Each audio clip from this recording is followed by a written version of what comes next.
नमस्कार। मैं सहायक प्राध्यापिका पूजा रानी, हिंदी विभाग, एफजीएम राजकीय महाविद्यालय आदमपुर। मेरा आज का विषय है पत्रकारिता का स्वरूप एवं पत्रकारिता के प्रकार। जैसा कि सर्वविदित है कि साहित्य समाज का दर्पण होता है। एक साहित्यकार समाज में जो भी अपनी पैनी दृष्टि के साथ देखता है, जितनी भी घटनाओं को वह देखता है, उनका सीधा साधा वर्णन अपनी लेखनी के माध्यम से अपने साहित्य में करता है। उसी प्रकार पत्र पत्रिकाएं भी समाज का साहित्यिक दर्पण होती है।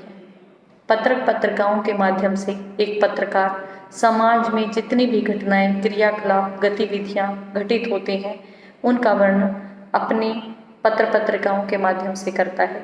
एक पत्रकार अपने सजग कान और पैनी दृष्टि के द्वारा इन घटनाओं का वर्णन अपने पत्र पत्रिकाओं में करता है। पत्रकारिता पत्रकारिता को अंग्रेजी में जर्नलिज्म के नाम से संबोधित किया जाता है, जिसका तात्पर्य है दैनिक। प्राचीन समय से ही दैनिक तौर पर जितने भी क्रियाकलाप या गतिविधियां प्रतिदिन के आधार पर घटित होती थी, उनका वर्णन जर्नल में किया जाता था। इसीलिए पत्रकारिता को जर्नलिज्म के नाम से संबोधित किया जाने लगा। इसके पश्चात हम जानेंगे कि पत्रकारिता के प्रकार क्या हैं। इलेक्ट्रॉनिक मीडिया और प्रिंट मीडिया के द्वारा भी एक पत्रकार सारे राष्ट्र की जानकारियों को अपने पाठकों के समक्ष प्रस्तुत करता है। सबसे पहले आता है अन्वेषी पत्रकारिता। जिस पत्रकारिता के द्वारा जासूसी को प्रस्तुत किया जाता है, वह पत्रकारिता अन्वेषी पत्रकारिता यानी कि खोजी पत्रकारिता कहलाती है। इस पत्रकारिता में पत्रकार अपने मजबूत इरादों और तत्परता के आधार पर बहुत ही जोखिम भरा कार्य करता है। इसके पश्चात आता है आर्थिक पत्रकारिता। हम सब जानते हैं कि अर्थ का हमारे लिए या हमारे समाज के लिए, देश के लिए, राष्ट्र के लिए बहुत महत्व है। कोई भी कार्य बिना अर्थ के, बिना पैसों के संभव नहीं। आर्थिक क्षेत्र से संबंधित जितनी भी जानकारियां, गतिविधियां, क्रियाकलाप का जो भी लेखा जोखा है, वर्णन है, पत्रकार अपनी पत्रकारिता के माध्यम से पाठकों के समक्ष प्रस्तुत करता है। इसके पश्चात आता है ग्रामीण पत्रकारिता। कहते हैं ना कि कोई भी पेड़ जब तक उसकी जड़ें मजबूत नहीं हैं, तब तक वह विकसित नहीं हो सकता। उसी प्रकार हमारा जो देश है, हमारा राष्ट्र है, वह हमारे ग्रामीण अंचल से जुड़ा हुआ है। इसलिए प्रत्येक पत्रकार को ग्रामीण अंचल से जुड़ी हुई घटनाओं, गरीबी या उच्च स्तर पर जीवन व्यतीत करने वाले लोगों की सच्चाइयों को अपनी लेखनी के माध्यम से यथार्थ के धरातल पर उतर के उसे प्रस्तुत करना होता है अपनी पत्रकारिता के माध्यम से। उसके पश्चात आता है संसदीय पत्रकारिता।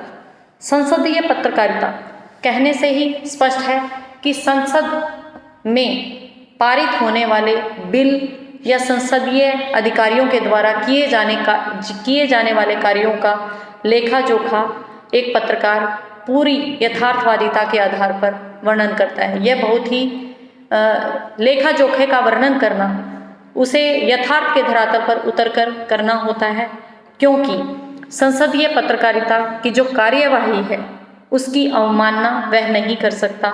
उसे इसका बहुत ध्यान रखना होता है। उसके पश्चात आता है खेल पत्रकारिता।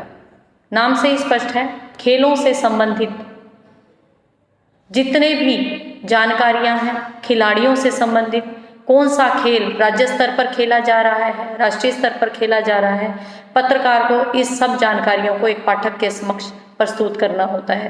रेडियो पत्रकारिता। इस पत्रकारिता में रेडियो पर प्रसारित होने वाले समारोह, प्रसारण होने वाले प्रोग्रामों का ध्यान रखना होता है और उन प्रोग्रामों के आधार पर ही जानकारियाँ इकट्ठी करनी होती हैं। उसके पश्चात आती है दूरदर्शन पत्रकारिता। दूरदर्शन पर प्राचीन समय से ही सबसे पहले जो कि टीवी पर प्रकाशित किए जाते थे दूरदर्शन के माध्यम से प्रोग्राम, उनमें बहुत सारे ऐसे प्रोग्राम होते थे जो खेल जगत के, सिनेमा जगत के, स्वास्थ्य से संबंधित तो एक पत्रकार को इन सभी बातों का ध्यान रखना होता है और इन सभी क्षेत्रों से संबंधित जानकारियों को इकट्ठा करके दूरदर्शन के माध्यम से दूरदर्शन पत्रकारिता में प्रकाशित करना होता है। फोटो पत्रकारिता, चित्रों का प्रभाव शब्दों से अधिक होता है, यह सभी जानते हैं।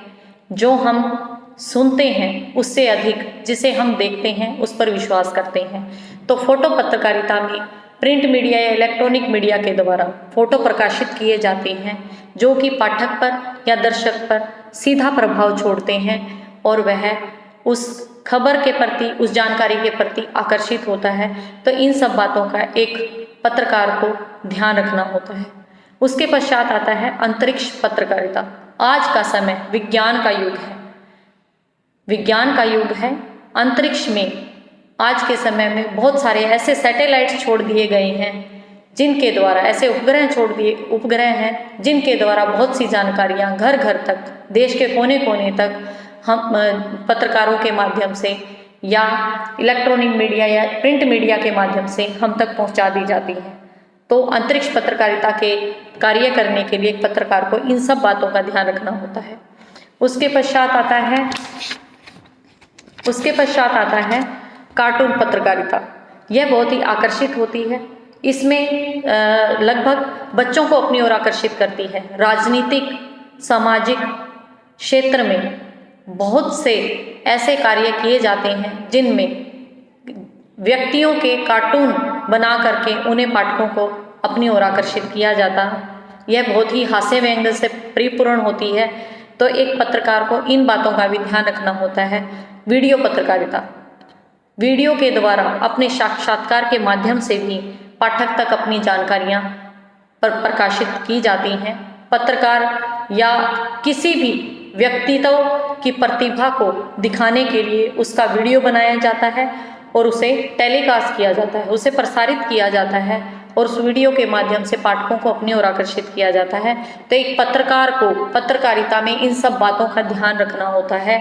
पत्रकारिता में एक पाठक अपने यथार्थ के धरातल पर उतरकर जीवन की कटु हकीकत, सच्चाइयों को अपनी पत्रकारिता के माध्यम से पाठक तक पहुंचाता है। तो आज का मेरा विषय था पत्रकारिता का प्रकार और पत्रकारिता के स्वरूप। धन्यवाद।